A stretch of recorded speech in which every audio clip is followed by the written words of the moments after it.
Hello दोस्तों, नमस्कार। आज आज का टॉपिक है बौद्ध धर्म के बारे में जानते हैं। बौद्ध धर्म के जो संस्थापक है वो गौतम बुद्ध हैं, जिनकी जन्म हुआ था। गौतम बुद्ध का जो जन्म हुआ 563 ईसा पूर्व में हुआ। जिस स्थान पे हुआ वो लुम्बिनी है, जगह का नाम लुम्बिनी है, जो कि कपिलवस्तु के निकट है। अभी वो नेपाल में है।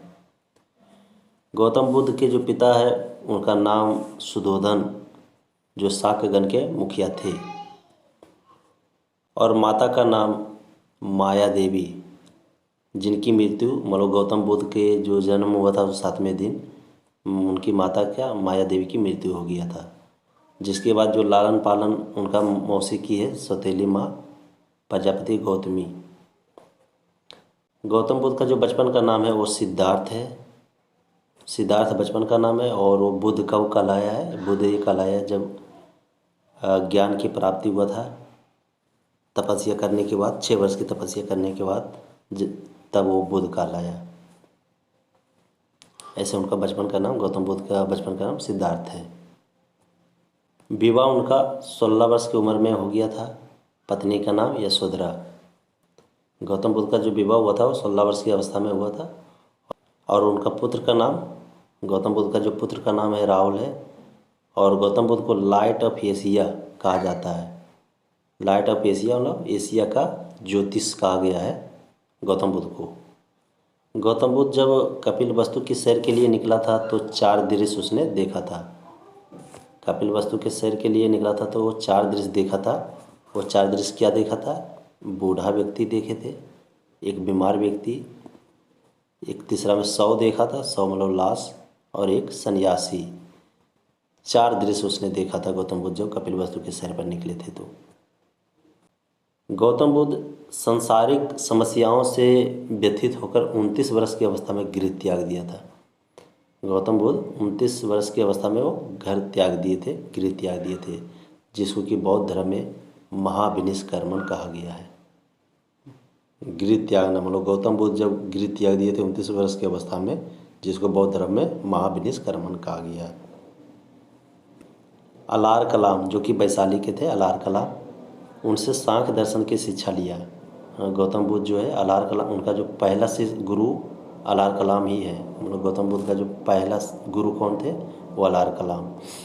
उनसे सांख्य दर्शन की शिक्षा लिया है। अतः प्रथम गुरु कौन कहलाया? अलार कलाम ही कहलाया है। अलार कलाम के बाद राजगीर के रुद्रक्रामपुत से शिक्षा ग्रहण किया। तो वो जो शिक्षा अलार कलाम से तो सांख्य दर्शन की शिक्षा ग्रहण किया था, लेकिन रुद्रक्रामपुत से योग दर्शन की शिक्षा ग्रहण किया है गौतम बुद्ध ने। तो अलार कलाम कहाँ थे? वैशाली के थे, और रुद्रक्रामपुत ये राजगीर के थे। उरुवेला में 5 साधक मिले थे। गौतम बुद्ध को उरुवेला में 5 साधक मिले थे। वो थे कौन? कौंडिन वप्पा, भादिया, महानामा और असागी। गौतम बुद्ध के जो ज्ञान की प्राप्ति हुआ है 6 वर्ष की तपस्या के बाद 35 वर्ष की आयु में हुआ था। ये चीज़ ध्यान में रखें स्टूडेंट। 29 वर्ष की अवस्था में घर त्याग दिए थे और 6 वर्ष तपस्या किए। उसके बाद 35 वर्ष की आयु में उनको ज्ञान की प्राप्ति हुआ। ये हुआ है बैसाखी पूर्णिमा रात में। निरंजना नदी जो फल्गु है, फल्गु नदी को निरंजना नदी कहा जाता है, उसके किनारे पीपल वृक्ष के नीचे हुआ है। पीपल वृक्ष के नीचे में गौतम बुद्ध के ज्ञान की प्राप्ति हुआ। उस दिन था बैसाख की पूर्णिमा था रात, और निरंजना नदी के किनारे। तो 35 वर्ष की आयु में उनके ज्ञान की प्राप्ति हुआ। सिद्धार्थ मतलब बचपन का नाम है। बुद्ध कहलाया कब? ज्ञान की प्राप्ति के बाद। ज्ञान की प्राप्ति के बाद वो बुद्ध कहलाया, और जहाँ पे उनको ज्ञान की प्राप्ति हुआ उस स्थान को बोध गया कहलाया। वो स्थान क्या है? बोध गया कहलाया। गौतम बुद्ध जो प्रथम उपदेश दिए वो सारनाथ ऋषिपतनम में दिया। मतलब प्रथम उपदेश जो ज्ञान की प्राप्ति हुआ उसके बाद क्या? प्रथम उपदेश जो दिया सारनाथ ऋषिपतनम में दिया, जिसे बौद्ध ग्रंथों में क्या कहा गया? धर्म चक्र परिवर्तन कहा गया। मतलब पहला उपदेश जो दिया है उसको बौद्ध ग्रंथ में धर्म चक्र परिवर्तन कहा गया। तो पहला उपदेश कहाँ दिया? सारनाथ में। जो उपदेश दिए हैं वो जनसाधारण की भाषा क्या है? पाली। उसमें उसने उपदेश दिए, सबसे ज़्यादा उपदेश उस पाली भाषा में ही दिए हैं। उसने उपदेश कहाँ कहाँ दिए हैं? वो दिए हैं, पहला उपदेश तो सारनाथ में दिए, दूसरा कौशल, तीसरा वैशाली, चौथा कौशाम्बी, और इसके अलावा अन्य राज्य में भी दिए हैं। लेकिन इसमें क्वेश्चन आता है ये वाला कि गौतम बुद्ध ने पहला उपदेश कहाँ दिए हैं? तो ये सारनाथ में दिए हैं। कई बार इस ढंग से भी रहता है कि इनमें से किस जगह उपदेश नहीं दिए हैं, तो ये चार में से एक नहीं देंगे, कोई दूसरा जगह के नाम दे देंगे, तो जानकारी रहेगा उसके हिसाब से हम लोग उसके हिसाब से टिक लगाएंगे।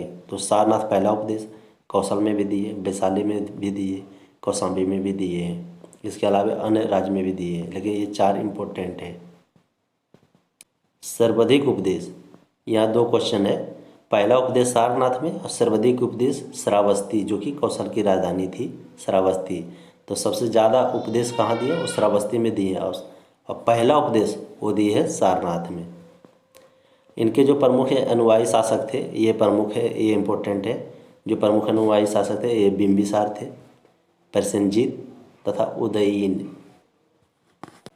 गौतम बुद्ध की जो मृत्यु हुआ 483 ईसा पूर्व में हुआ, और जन्म कब हुआ था? 563 ईसा पूर्व में। एक कुशीनारा देवरिया यूपी में पड़ता है। मतलब इनका जो मृत्यु हुआ चूर्ण द्वारा अर्पित भोजन करने के बाद हुआ है, जिसको बौद्ध धर्म में महापरिनिर्वाण कहा गया है।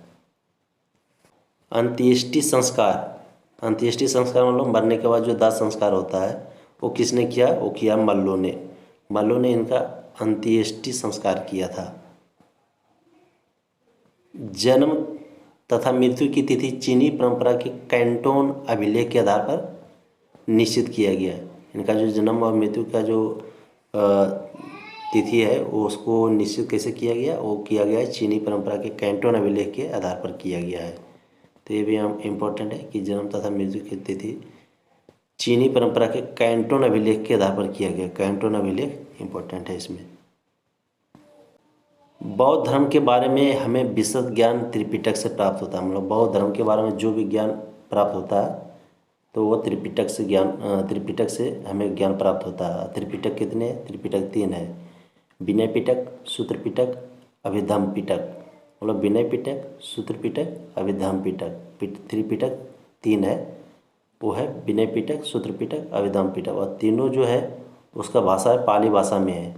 त्रिपिटक जो है वो पाली भाषा में है। बौद्ध धर्म अनिश्वरवादी है। इसमें क्या है? आत्मा की परिकल्पना नहीं है।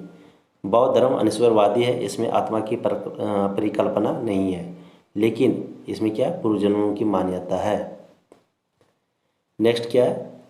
तृष्णा को छीन हो जाने की अवस्था को ही बुद्ध ने निर्वाण कहा है। मतलब तृष्णा को छीन हो जाना, इस अवस्था को बुद्ध ने निर्वाण कहा है। विश्व दुखों से भरा है, ये सिद्धांत है गौतम बुद्ध का। विश्व दुखों से भरा है का सिद्धांत बुद्ध ने उपनिषद से लिया है। विश्व दुखों से भरा है का सिद्धांत बुद्ध ने उपनिषद से लिया है। अनुयायी, बुद्ध के 2 अनुयायी थे, एक भिक्षुक और दूसरा उपासक। भिक्षुक क्या है, उपासक क्या है, ये देखते हैं। बौद्ध धर्म के प्रचार के लिए जिन्होंने संन्यास ग्रहण किया है, मतलब बौद्ध धर्म के प्रचार के लिए जिन्होंने संन्यास ग्रहण किया है, संन्यास ग्रहण किया मतलब कि घर त्याग दिया है, उसको भिक्षुक कहा जाता है। उपासक कौन है? उपासक वो है जो गृहस्थ जीवन व्यतीत करते हुए बौद्ध धर्म को अपनाया है। मतलब कि उपासक गृहस्थ जीवन व्यतीत करते हुए बौद्ध धर्म को अपनाने वाले को ही उपासक कहा जाता है।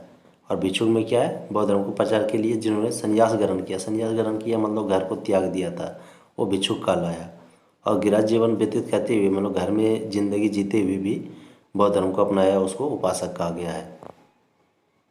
बौद्ध संघ में सम्मिलित होने के लिए न्यूनतम आयु 15 वर्ष है। बौद्ध संघ में जो शामिल होगा, उसमें जो ज्वाइन करेगा, उसके लिए न्यूनतम आयु 15 वर्ष रखा गया था। बौद्ध संघ में प्रविष्टि होने को उपसंपदा या परवज्या कहा जाता है। ये सब एग्जाम के लिए इम्पोर्टेंट है। बौद्ध संघ में प्रविष्टि होने को क्या कहा गया? उपसंपदा या परवज्या कहा गया। प्रविष्टि मतलब होता है एंट्री, प्रवेश करना। प्रियशिष आनंद, गौतम बुद्ध का जो प्रियशिष आनंद है उसके उनके अनुरोध पर संघ में महिलाओं को प्रवेश को अनुमति मिली है।